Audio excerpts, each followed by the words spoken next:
Hello dear friends, subscribers and guests of my channel. In this video I want to show and tell you how to check eligibility for Instagram monetization. Please put your like, subscribe to my channel and share this video with your friends. And let's get started.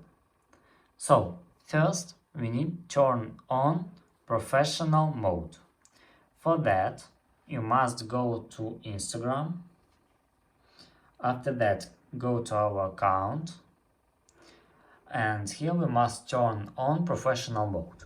For that, click on these three lines in the upper right corner, scroll down and click Account Type and Tools.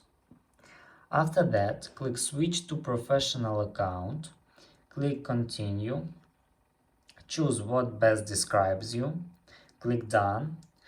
It can take up to 30 seconds.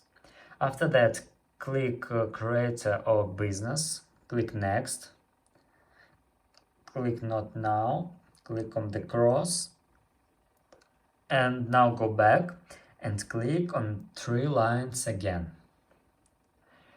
And here you must scroll down and click Create Tools and Controls.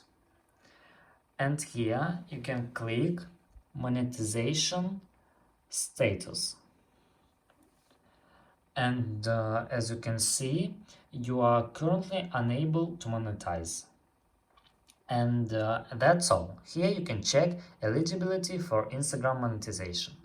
If you enjoyed this video and found it helpful, please put your like, subscribe to my channel, share this video with your friends. Bye bye everyone. See you later.